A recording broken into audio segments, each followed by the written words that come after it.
حد ہے تمیز. تو مسلمان چونکہ ہماری زندگی میں بیلنس ہی نہیں ہے. اصل تو اخلاق ہی ہے, یاد رکھو. اصل کیا ہے؟ یہ نہیں کہ اصل سختی ہے. اصل کیا ہے؟ جو کام اخلاق سے ہوتا ہے وہ سختی سے نہیں ہوتا. اسلام نے اصل تو اخلاق سکھائے.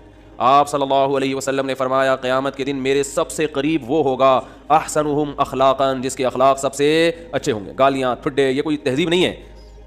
مار دھاڑ, گھروں میں چیخو پکار, گالیاں دے رہے ہیں رشتہ داروں کو گالیاں, بلب کے رشتہ داروں کو. بھائی کہ لائٹ اگر جا رہی ہے تو گالیاں دینے سے لائٹ تھوڑی آ جائے گی, ٹھیک ہے نا. نہ بلب کے رشتہ داروں کو گالیاں دینے سے لائٹ آئے گی, نہ بلب کو گالیاں دینے. آپ کی زبان کیا ہو جائے گی؟ خراب ہو جائے گی.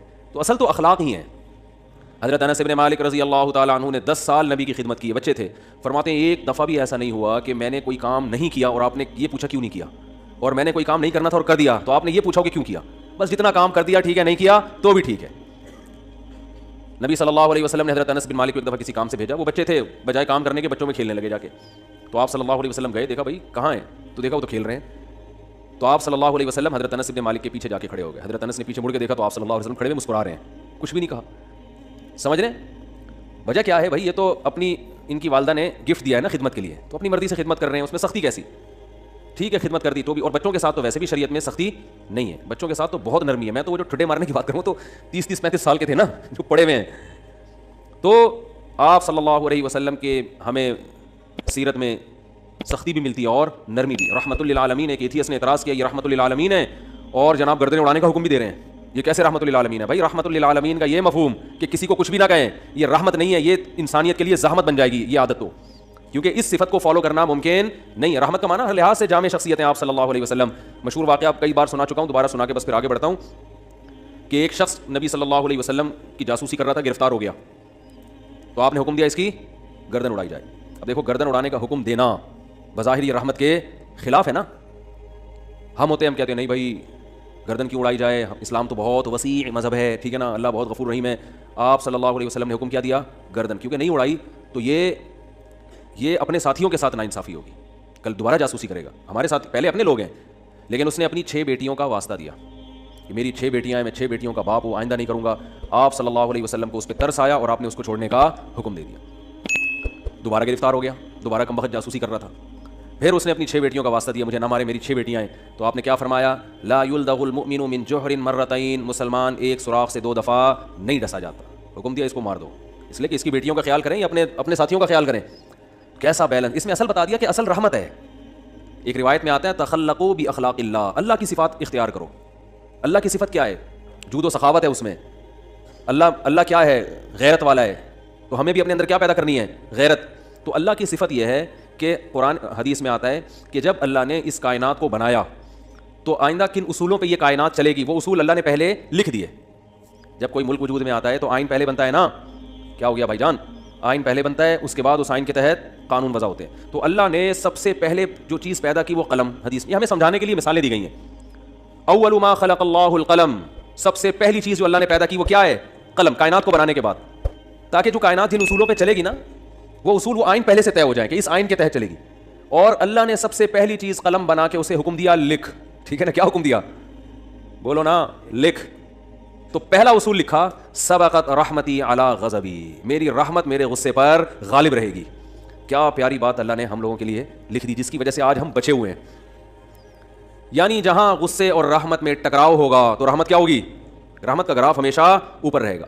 اللہ یہ بھی لکھ سکتے تھے کہ میرا جو غضب ہے وہ ہوگا ہی نہیں, میرا غضب ہوگا ہی نہیں, ہمیشہ کیا رہے گی؟ رحمت. رحمت ہی رحمت کے اصول پہ چلے گی, غضب نہیں ہوگا. تو پھر لوگ پیغمبروں کی نہیں مانتے. قوم عاد, قوم سمود تباہ نہ ہوتی, قوم لوط تباہ نہ ہوتی, فرعون سمندر میں غرق نہ ہوتا پانی میں اور آگ میں نہ جلتا اور جہنم نہ ہوتی. تو اللہ نے یہ نہیں لکھا کہ میرا غضب ہوگا ہی نہیں, بلکہ اللہ نے لکھا کہ غضب بھی ہوگا, رحمت بھی. لیکن رحمت اور غضب میں جب ٹکراؤ ہوگا نا تو رحمت کو کیا کروں گا؟ غالب کروں گا. جیسے کوئی گناہگار جب توبہ کرتا ہے تو اس کی توبہ کا تقاضا ہے کہ معاف کیا جائے, سابقہ گناہوں کا تقاضا ہے کہ معاف نہ کیا جائے. تو جب ٹکراؤ ہوگا تو رحمت کو اللہ کیا کر دیں گے؟ غالب کر دیں گے. رحمت کو اللہ ہمیشہ غالب کریں گے.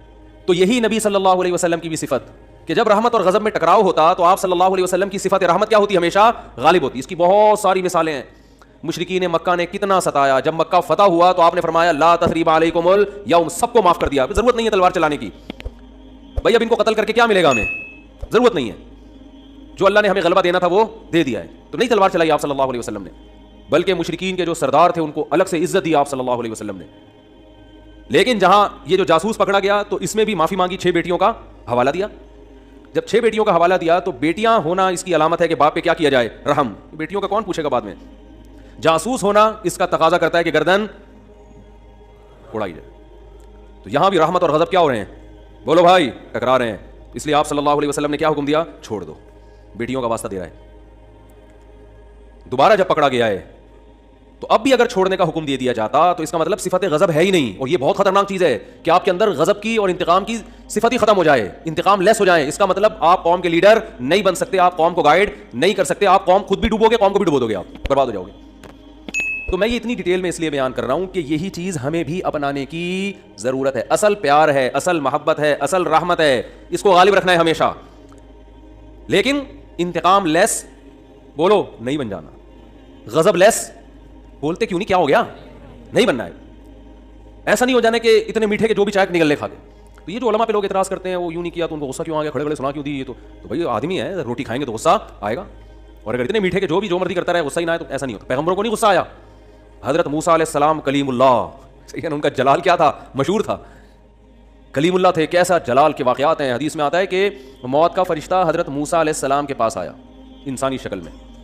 حضرت موسیٰ نے پوچھا کیسے آنا ہوا, ٹھیک ہے, کہا موت کا فرشتہ ہوں, آپ کی روح قبض کرنے آیا ہوں. حضرت موسیٰ نے ایک کھینچ کے تھپڑ لگا, اتنی زور سے مارا ان کی آنکھ نکل کے گر گئی نیچے. وہ اللہ کے پاس گئے, اللہ اپنے کس بندے کے پاس بھیجا ہے تو نے مجھے, ہے بھائی. پتہ نہیں حضرت موسیٰ کو غصہ کس بات پر آیا, اسٹائل ان کا ایسا ہوگا, ہے بھائی, یا کیا وجہ, وہ تو حضرت موسیٰ ہی جانتے ہیں. ظاہر ہے پیغمبروں کو ناحق غصہ نہیں آتا, لیکن اللہ بس ایک حضرت موسیٰ کی جو جلالی صفت ہے نا اس کا اظہار کرنا چاہتے تھے کہ دشمنوں کو ان سے بچ کے رہو, ٹھیک ہے, انہوں فرشتے کے تھپڑ لگا دیا, تھوڑا سا احتیاط رکھو ان سے. تو اصل کیا ہے میرے بھائی, اصل محبت ہے. یہ میں اس لیے بتا رہا ہوں کہ بعض لوگ الٹی کوالٹی ہوتی ہے ان کے اندر. اصل غصہ ہے, جب دیکھ لیں غصہ جاری نہیں ہو رہا تو پھر تمیز پہ آ جاتے ہیں وہ, ٹھیک ہے نا. شروع میں کیا کرتے ہیں, غصہ اور مار دھاڑ اور گالیاں یہاں سے شروع کرتے ہیں پہلے, یعنی آپشن یہ ہوتا ہے ان کا. اگر اس سے بندہ قابو میں نہیں آیا تو ان کو اندازہ ہو جاتا ہے یہ قابو میں آنے والا نہیں ہے, پھر وہ کس سے بات کرتے ہیں, تمیز سے بات کرتے ہیں. بالکل اس کی مثال ہے, ایک آدمی نے کسی کے چاقو رکھا, بولا تیری جیب میں جو کچھ ہے نکال دے, اس نے ٹی نکال دی. اب یہ کہہ رہے تیری جیب میں جو کچھ ہے نکال دے, ٹھیک ہے. یعنی سامنے والا اگر آپ سے بھی بڑا فنٹر نکل آیا, آپ سے بھی بڑا فنٹر نکل آیا تو پھر آپ کہتے ہو بھائی یہاں تمیز, یا تمیز سے بات کے علاوہ آپ کے پاس کوئی آپشن نہیں, فوراً غصہ ٹھنڈا ہو جاتا ہے. تو یہ غلط ہے. نہ تو غصہ لیس ہو جانا ٹھیک ہے کہ کچھ بھی ہوتا رہے, اور چونکہ میاں بیوی میں بہت ہو رہا ہے آج کل, یہ بہت زیادہ پھڈے جھگڑے, داماد ایک نمبر کا ہیروئن چرسی کہیں کا الو کا, کیا بولوں میں, اور برداشت پہ برداشت, نہیں کل ٹھیک ہو جائے گا, نہیں پرسوں ٹھیک ہو جائے گا, بھائی نہیں ٹھیک ہوگا, یہ چھوڑ دو اس کو, نہیں جی اللہ کی رحمت بہت بڑی ہے, ہو سکتا ہے ٹھیک ہو جائے. بھائی اللہ کی رحمت بڑی ہے اس کا یہ مطلب ہے ہی نہیں. اس کا مطلب ہے کہ چھوڑ دو تو اللہ کی رحمت بڑی ہے, کوئی دوسرا دلا دے گا اللہ. جب ثنا خان کو مفتی انس مل سکتے ہیں اور مفتی انس کو ثنا خان مل سکتی ہے تو اس کا مطلب کسی کو کسی بھی ٹائم پہ کچھ بھی مل سکتا ہے.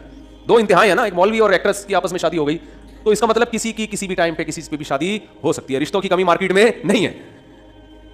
تو ایسے ایسے الٹے لوگوں کو لوگ برداشت کر رہے ہیں کہ ہو سکتا ہے کل ٹھیک ہو سکتا ہے. بھائی ایک حد ہے, ہر چیز میں کیا ہے, ایک لمٹ ہے. اولاد بگڑی بھی ہوتی ہے, میں والدین کو کہتا ہوں بھائی اپنے بیٹے کو ایک حد تک تربیت کرو, نہیں آ رہا نا قابو میں, نکلو. بولو پتلی گری سے سامان گھر سے اٹھا کے کیا کرو, نکلو. زیادہ نہیں بدماشی, تیرے باپ کا گھر ہے, تیرا گھر نہیں ہے. ہاں سارے 100% درست نہیں ہوتی اولادیں, کچھ تو باپ کو بھی برداشت کرنا پڑتا ہے اولاد کی خاطر, لیکن وہ بھی ایک حد ہے نا, حد سے زیادہ تھوڑی ہوتا ہے, حد سے زیادہ نہیں ہوتی کوئی بھی چیز. پھر اس میں ایک اصول یہ بھی ہے کہ یہ دیکھا جائے گا بڑا نقصان کس میں. لوگ کہتے ہیں اگر تعلق ختم کیا تو یہ ہو جائے گا, یہ ہو جائے گا. بھائی تعلق ختم کیا تو یہ ہو جائے گا, نہیں کیا تو یہ ہو جائے گا. تو دونوں میں پلس مائنس کیا کرو کہ زیادہ نقصان کس میں. ہمیشہ اس اصول پہ زندگی گزرتی ہے. یاد رکھو دنیا میں سارے فائدے کی چیزیں کبھی بھی حاصل نہیں ہوتی, ہر کام کے کچھ سائڈ افیکٹ ہوتے ہیں. عقل مند آدمی یہ دیکھتا ہے کہ سائڈ افیکٹ زیادہ ہیں یا اس کے بینیفٹس زیادہ ہیں. اس اصول پہ زندگی گزاری جاتی ہے. اگر اس اصول پہ زندگی نہیں گزارو گے ساری زندگی کبھی کوئی فیصلہ آپ سے ہوگا ہی نہیں. سمجھ رہے ہو کہ نہیں سمجھ رہے, ساری زندگی کنفیوز رہو گے اور کبھی کوئی فیصلہ آپ سے ہوگا ہی نہیں. ہمیشہ اس اصول پہ زندگی گزرتی ہے کہ یہ کام کرنے میں بھی نقصان, نہ کرنے میں بھی, کرنے میں زیادہ یا نہ کرنے میں زیادہ. اس کو پلس مائنس کر کے فوراً رپورٹ مارکیٹ میں لایا کرو, ٹھیک ہے نا, اور رپورٹ کو تیار کرو, کرنا ہے بھائی یہ سائڈ افیکٹ ہیں اس کے, تو یہ برداشت کریں گے. جیسے اینٹی بایوٹک ہے, کچھ سائڈ افیکٹ ہوتے ہیں, اب ہوتے ہیں تو ہوتے رہیں, کیا خیال ہے. تو میں یہ کر رہا تھا کہ اللہ تعالیٰ کا کیا اصول ہے. اللہ تعالیٰ نے بھی کتنی بڑی اللہ کی رحمت, لیکن اللہ نے اس کا ایک اصول اور ضابطہ بنا دیا کہ آخرت میں اس کو نہیں بخشوں گا جو مجھے نہیں مانے گا یا میرے ساتھ شرک کرے گا, کچھ بھی ہو جائے, چاہے پیغمبر کی سفارش کیوں نہ آ جائے, بلکہ پیغمبر پر پابندی لگا دوں گا کہ آپ کو ان کی سفارش کی اجازت نہیں ہے. یہ بہت بھائی, اس سے پتہ چلتا ہے ایمان بہت بڑی نعمت ہے. آج مسلم گھرانوں میں بات بات پر ایمان سے ہاتھ دھو بیٹھ